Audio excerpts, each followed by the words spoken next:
Bitcoin donations to the Ukrainian military are soaring as Russia invades. So let's just get right into the story because it's getting pretty nuts in Ukraine.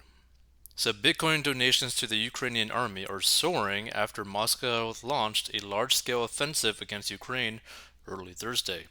New data from blockchain analytics firm Elliptic shows that over a 12-hour window Thursday, nearly $400,000 in Bitcoin was donated to Come Back Alive, a Ukrainian non-governmental organization providing support to the armed forces.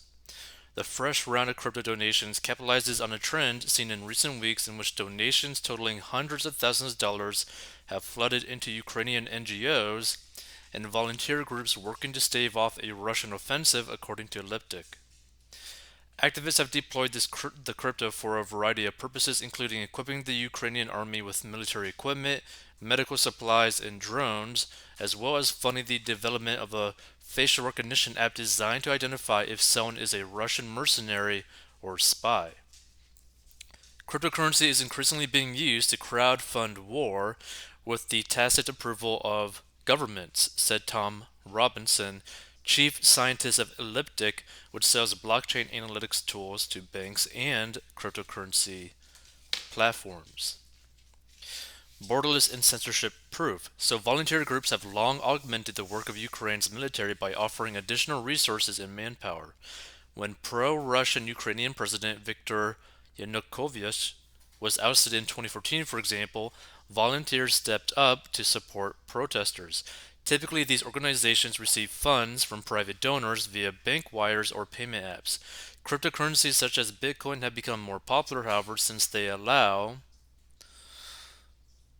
them to bypass financial institutions that might block payments to Ukraine. Volunteer groups and NGOs have collectively raised over $1 million in cryptocurrency, according to Elliptic, though that number appears to be quickly moving higher as donations come in amid Russia's newly launched offensive. Come Back Alive, which has accepted cryptocurrency since 2018, provides the military with equipment, training services, and medical supplies. Another group, the Ukrainian Cyber Alliance, has received close to $100,000 in Bitcoin, Litecoin, and Ether, and a mix of stablecoins over the last year. Since 2016, Alliance activists have engaged in cyber attacks against Russian targets, says Elliptic. On the other side, pro-Russian separatists have been raising funds in Bitcoin since the early days of the conflict. London-based fintech data analyst Boaz Sobrado tells CNBC that some Russian officials mentioned they weren't shutting off opposition bank accounts for fear they'd push them into crypto fundraising, which is a lot harder to monitor. So Barada said there's a long history of crypto fundraising for controversial causes, from WikiLeaks to Russian opposition politician Alexei Navalny, who has also been raising funds in Bitcoin. The Ukraine has also taken steps to embrace cryptocurrencies at a national level. Ukrainian President Volodymyr Zelensky and the parliament recently reached common ground on a law that legalizes and regulates cryptocurrency. The measure goes a long way toward elevating crypto out of the legal gray area where it currently sits, though it doesn't go as far as the law in El Salvador, which adopted Bitcoin as legal tender in September. On an official site visit to the US in August 2021, Zelensky spoke of Ukraine's budding, legal innovative market for virtual assets as a selling point for investment, and Minister of Digital Transformation Mikhailo Fedorov said the country was modernizing its payment market so that its national bank would be able to issue digital currency. War with Russia, however, could render all those plans moot. And here's the thing to really understand, right? And we're going to actually get into more detail in another story, but this this is good and bad at the same time.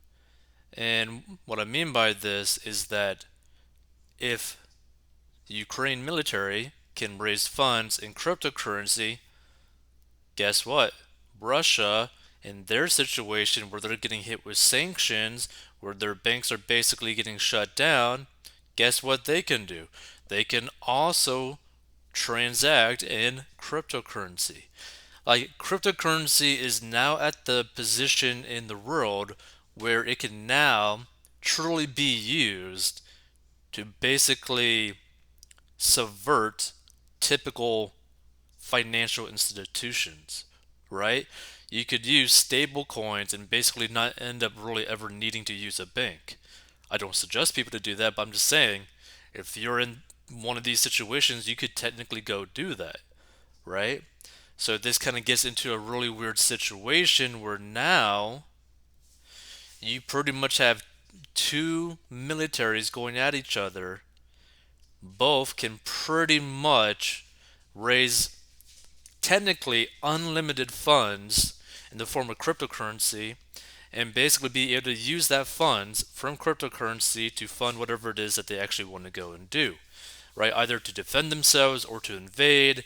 And basically, it's pretty much going to come down, okay, who's going to be able to raise the most funds to be able to protect themselves or get the most amount of money to buy the most amount of weapons and bodies, basically, to get things done. And here's the thing. I think I think Putin is going to literally just take over all of Ukraine. Personally, that's what I think is going to happen. I think Putin is going to literally take over all of Ukraine because what is there to stop him, right? There's literally nothing to stop him, right? He's probably going to end up having the support of China, right? Because if China ends up supporting Putin in this endeavor, then Putin is going to support China in taking Taiwan. And basically, if that happens, the United States is pretty screwed in a lot of different fronts, right? Like a lot of different fronts, right? So I know a lot of people may not necessarily pay attention to foreign affairs, but you should because next time you fill up at the gas station, it's going to be more expensive. Next week, it's going to be more expensive. A few weeks after that, it's going to be even more expensive. Like it could very well, who knows, maybe get to like $6 or $7 per gallon. Because the problem with people in America pushing so hard for green energy, we don't necessarily like the world doesn't just stop using oil, right?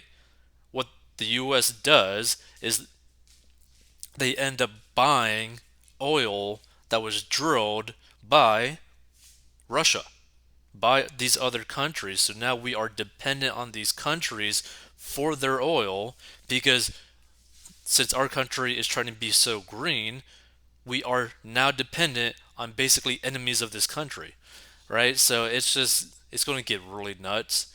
Like gas is going to get really expensive. The chip issue is probably going to get even more expensive.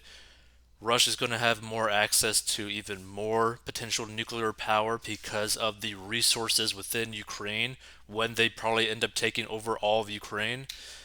It's going to get really bad long term for the US if nothing is done to stop Putin, right? If the United States decides to basically not do anything to Putin of actual, like, tangible worth, Putin is just going to take over all of Ukraine. A lot of people are probably going to die. And overall, financially speaking, the United States is going to be in a very bad situation. And that also means everyday people, normal people in the United States is going to be financially affected. You're like if you're living paycheck to paycheck right now and gas starts going like $1 more expensive, $2 more expensive, you're basically screwed. That's a lot of money in a very quick amount of time. Like that's a lot of money. So this could have like really massive effects on not just Ukraine, not just Taiwan, right? But also just the normal people living in the United States as well. And people really need to take this conflict very seriously.